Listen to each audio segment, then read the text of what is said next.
بسم الله الرحمن الرحيم. إن شاء الله هنحل امتحان 7 محافظة الغربية علوم تالتة إعدادي ترم تاني كراسة التدريبات اليومية لكتاب الامتحان 2024. السؤال الأول: اختر الإجابة الصحيحة مما بين الإجابات المعطاة. رقم 1: من التفاعلات البطيئة نسبيا تفاعل صدأ الحديد ولا الألعاب النارية ولا الزيت مع الصودا الكاوية ولا تكوين النفط في باطن الأرض. بطيئة نسبيا الزيت مع الصودا الكاوية. طيب رقم 2: أي الأجهزة التالية تعمل مع الغدد الصماء على تنظيم الأنشطة والوظائف الحيوية لجسم الإنسان؟ الجهاز المناعي ولا الجهاز العصبي ولا الجهاز التنفسي ولا الجهاز التناسلي؟ الجهاز العصبي. طيب رقم 3: في كل دورق من الدوارق التالية تم إضافة 5 جرام من كربونات الكالسيوم إلى 20 سنتيمتر مكعب من حمض الهيدروكلوريك، في أي منهم يتم التفاعل بشكل أسرع؟ حمض مع كربونات الكالسيوم، هنا مسحوق وحمض مخفف، وهنا قطعة من كربونات الكالسيوم وحمض مخفف، وهنا قطعة وحمض مركز، وهنا مسحوق وحمض مركز. إذا الاختيار رقم د، لأن كربونات الكالسيوم مسحوق بيزيد مساحة السطح إذا تزداد سرعة التفاعل، والحمض مركز إذا زيادة تركيز المتفاعلات إذا زيادة سرعة التفاعل. إذا الاختيار رقم د. طيب رقم 4: الشكل المقابل يمثل تركيب المخ. ما الغدة المسؤولة عن إفراز الهرمون المنشط للغدتين الكظريتين؟ مين اللي بينشط الغدة الكظرية؟ الغدة النخامية. رقم A، الغدة النخامية اللي هي رقم A. A ولا B ولا C ولا D؟ A، هي في حجم حبة الحمصة. إذا الاختيار رقم A. طيب رقم ب: ادرس الشكلين التاليين ثم أجب عن المطلوب أسفل كل منهما. الشكل الأولاني: أكمل التركيب الجيني للأفراد 1 و2. تركيب الجيني للأفراد 1 و2. 1 ده الجاميتا دي في الجاميتا دي، يبقى واي كابيتال واي كابيتال ار سمول ار سمول، والجاميتا ورقم 2 الجاميتا دي في الجاميتا دي، واي كابيتال واي سمول ار كابيتال ار كابيتال. طيب رقم 2: أكمل الصفة التي تظهر على جميع أفراد الجيل الأول طبقا لقوانين مندل. هي الصفة، مين الصفة اللي تظهر في الجيل الأول بنسبة 100%؟ الصفة السائدة، بينما الصفة التي تختفي من جميع أفراد الجيل الأول هي الصفة المتنحية. طيب رقم 2: اذكر سبب عدم إضاءة المصباح في كل من الدائرتين 1 و2.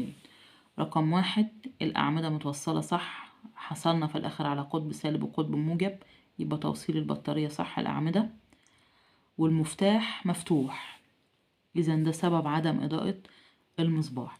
يبقى رقم 1: لأن المفتاح الكهربي مفتوح، إذا لا يسري تيار كهربي. طيب في الشكل التاني الأعمدة متوصلة غلط، المفروض أحصل في الآخر على قطب موجب وقطب سالب، والقطبين هنا موجب وهنا موجب، إذا برضو لا يسري تيار كهربي. ده رقم 2: لا يسري تيار كهربي لأن الأعمدة الكهربية موصلة خطأ، المفروض أحصل في الآخر على قطب موجب وقطب سالب مهما زاد عدد الأعمدة. طيب رقم ج: الشكل المقابل يوضح العلاقة بين تركيزات المتفاعلات والنواتج مع الزمن. طبعا للتفاعل 2Na NO3 يساوي 2Na NO2 زائد O2. أي المنحنيات يعبر عن تركيز المواد الآتية؟ نترات الصوديوم اللي هي المتفاعلات بيبقى تركيزها كبير في الأول في بداية التفاعل وبعدين بيقل يساوي 0، إذا نترات الصوديوم هي C. طيب غاز الأكسجين، غاز الأكسجين ده غاز الأكسجين ده نواتج، طب بي ولا إيه؟ هو كمية غاز الأكسجين صغيرة، إذا الاختيار رقم المنحنى رقم بي. طب نيتريت الصوديوم اللي هي نواتج برضو، إذا المنحنى رقم ايه عشان تركيزها صغير 0 وبعدين بتزيد بمرور الزمن، وكمية ال NaNO2 عدد مولاتها أكتر من عدد مولات غاز الأكسجين. طيب رقم 2، ما نسبة تركيز النواتج في نهاية التفاعل؟ 100%. النواتج في نهاية التفاعل بتكون 100%. طيب رقم السؤال الثاني، اكتب المصطلح العلمي الدال على كل عبارة فيما يلي. رقم 1، مركبات بطيئة في تفاعلاتها وتوجد على هيئة جزيئات غير قابلة للتفكك. المركبات التساهمية. المركبات التساهمية هي اللي بتوجد على هيئة جزيئات وبطيئة في تفاعلاتها. طيب رقم 2، كمية فيزيائية وحدة قياسها تكافئ جول على فولت. جول على فولت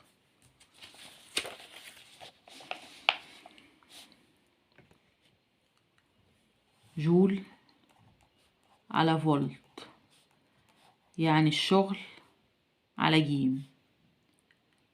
الشغل على جيم اللي هي كاف. إذا كمية الكهربية، الكمية اللي هي كمية الكهربية. طيب رقم 3، كيس قابل للانتفاخ يوجد في السيارات الحديثة كوسيلة أمان في المواقف الطارئة. الوسادة الهوائية. طيب رقم 4، تيار كهربي ينتج من تحويل الطاقة الحركية إلى طاقة كهربية بواسطة الدينامو. تيار كهربي متردد. طيب رقم ب، ادرس الشكلين التاليين ثم أجب عن المطلوب أسفل كل منهما. رقم 1، اكتب الصيغة الكيميائية للمواد المشار إليها بالأرقام 1 و2 و3. هنا CuSO4 انحل بالحرارة إلى SO3 زائد 1 اللي هو CuO اللي هو أكسيد النحاس الأسود. وبعدين التفاعل Y 2Na زائد 2H2O يساوي 2NaOH زائد يطلع غاز الهيدروجين. وبعدين CuO مع ال H2 يساوي Cu زائد H2O اللي هو تفاعل أكسدة واختزال. طيب رقم 2، اذكر نوع التفاعل Y. تفاعل Y ده فلز والمية، إذا تفاعل إحلال بسيط. إحلال بسيط، إحلال فلز محل هيدروجين الماء. إحلال فلز محل هيدروجين الماء. طيب رقم 2، 3 أعمدة كهربية متصلة توالي وفي هنا مقاومة ثابتة قيمتها 3 أوم. أوجد القوة الدفع الكهربية للبطارية. قوة الدفع الكهربية للبطارية.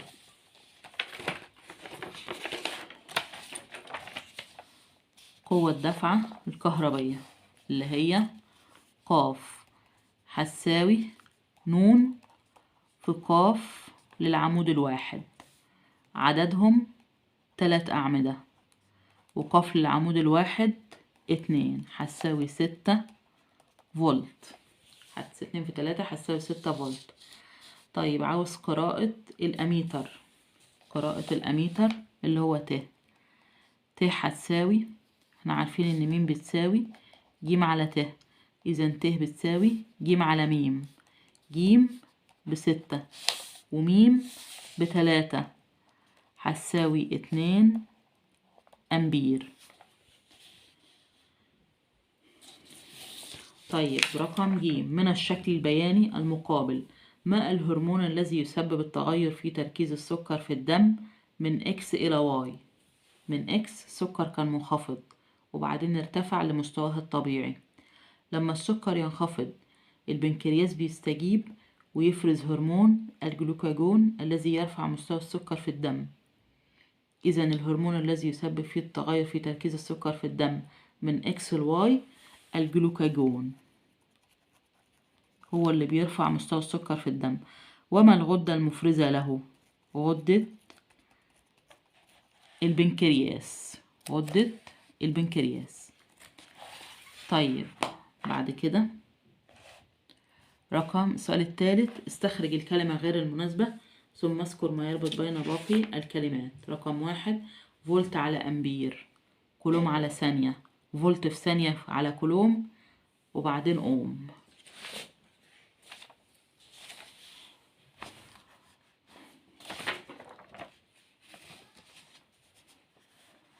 فولت على أمبير اللي هو ج على ت هتساوي م، يبقى ده وحدة قياس م اللي هي فولت على أمبير. طيب كولوم على ثانية اللي هي ك على ز هتساوي ت، يبقى ديت وحدة قياس ت وده م.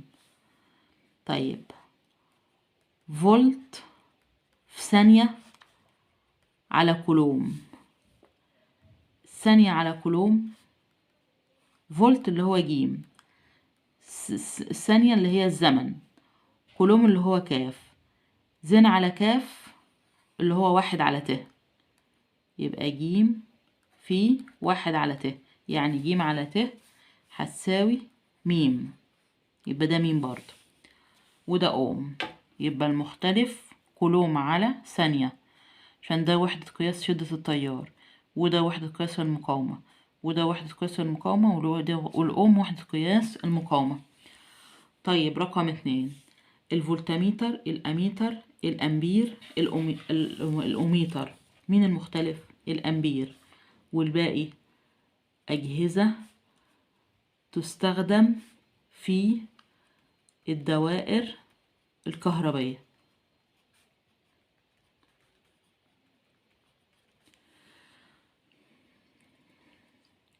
طيب رقم 2 في الشكل المقابل يتفاعل الخرسين مع حمض الهيدروكلوريك المخفف. اكتب المعادلة الرمزية الموزونة الدالة على التفاعل. ZN بيتفاعل مع ال HCl ينتج ZnCl2 زائد H2. ماذا يحدث عند استبدال الخرسين بالنحاس؟ النحاس بعد الCu، النحاس بعد الZN، إذن لا يحل محله. النحاس بعد الهيدروجين في متسلسلة النشاط الكيميائي، إذن أقل منه نشاط لا يحل محله، يبقى هنا لا يحدث تفاعل لأن الCu يلي الهيدروجين في متسلسلة النشاط الكيميائي لا يحل محله.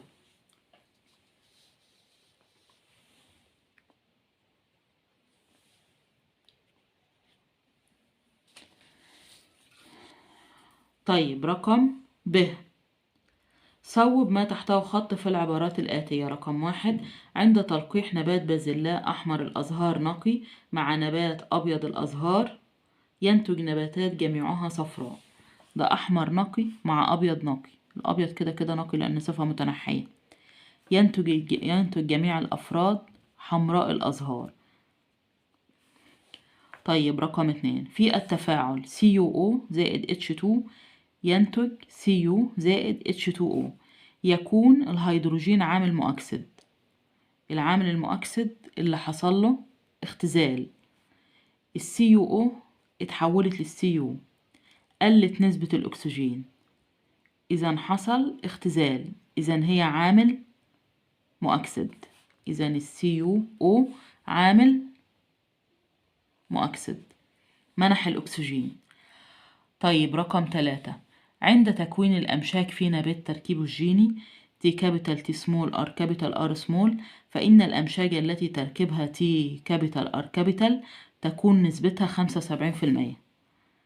T capital الأمشاج T capital R capital T capital R small T small R capital T small R small، إذا T capital R capital نسبتها 25%، الربع اهي.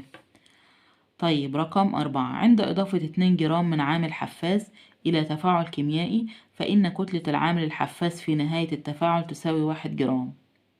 أنا ضفت 2 جرام عامل حفاز في بداية التفاعل، إذا في نهاية التفاعل برضو هيكونوا 2 جرام عشان كتلة العامل الحفاز لا تتغير.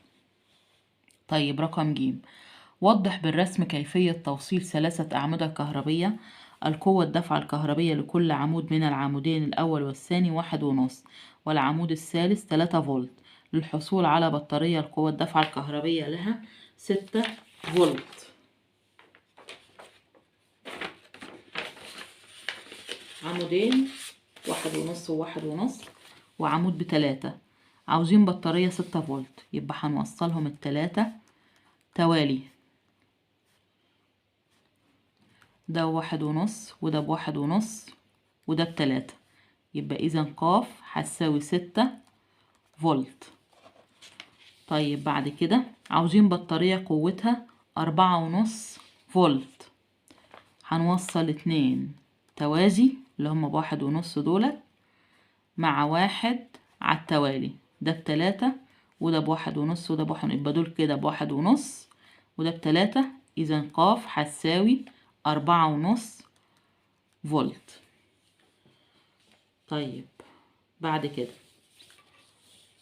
رقم 4، أكمل العبارات الآتية بما يناسبها. رقم 1، أغلب العوامل المساعدة تزيد من سرعة التفاعل وتسمى عوامل حفز موجبة. طيب رقم 2، يوجد في معظم السيارات الحديثة نقط لمعالجة الغازات الضارة الناتجة عن احتراق الوقود. المحول الحفزي هو اللي بيعالج الغازات الضارة الناتجة عن احتراق الوقود. طيب رقم 3، شحمة الأذن المتصلة من الصفات المنديلية نقط في الإنسان المتنحية. طيب رقم 2، تزوج رجل من امرأة كلاهما قادر على لف اللسان، فأنجب طفلا غير قادر على لف اللسان. فإذا علمت أن جين القدرة على لف اللسان يرمز له بالرمز R كابيتال، اكتب التركيب الجيني للأبوين. قدرة على لف اللسان دي صفة سائدة.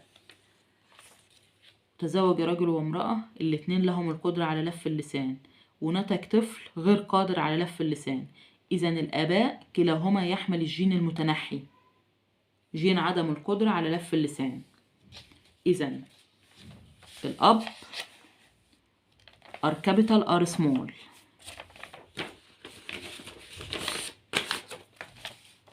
R capital R small، والأم برضو R capital R small. هنا الأب وهنا الأم والآباء. الجاميتات R capital و R small، وهنا R capital و R small، دي الجاميتات. الناتج R capital R capital R capital R small R small R capital R small R small R small. ادي الفرد اهوت اللي هو ايه ده 25% غير قادر على لف اللسان، و75% يحمل الصفة السائدة اللي هي القدرة على لف اللسان.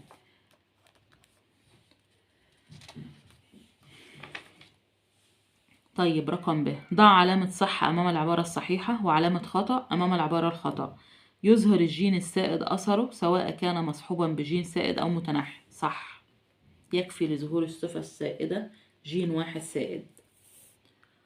طيب بعد كده، التيار الذي يغذي المنازل والمصانع تيار مستمر. غلط، متردد. طيب رقم 3، يدخل عنصر الحديد في تركيب هرمون الثيروكسين. غلط، عنصر اليود. طيب رقم 4، يسبب الزئبق تآكل للذهب عند تلامسهما معا لأنه أنشط منه كيميائيا.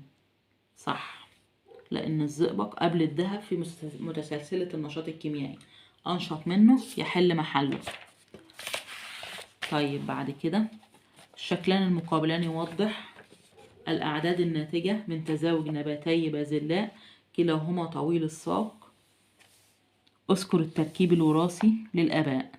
الآباء كلاهما طويل الساق، ونتج أفراد طويلة وقصيرة، إذا لازم الآباء هجينة، طويل الساق هجين.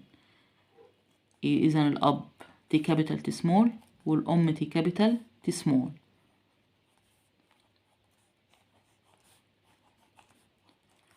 الجاميتات تي كابيتال تي سمول، وهنا تي كابيتال وتي سمول، هنا تي كابيتال تي كابيتال تي كابيتال تي سمول تي كابيتال تي سمول تي سمول تي سمول. 25% طويل الساق نقي اهو، ده طويل نقي 25%. و50% طويل هجين اهو، 50% طويل هجين اهو. نبات بازلاء طويل الساق 50% اهو طويل هجين. ونبات بازلاء قصير الساق نقي 25% اهو، 25% قصير نقي. كده كده القصير نقي لأن الصفة متنحية. شكرا لكم.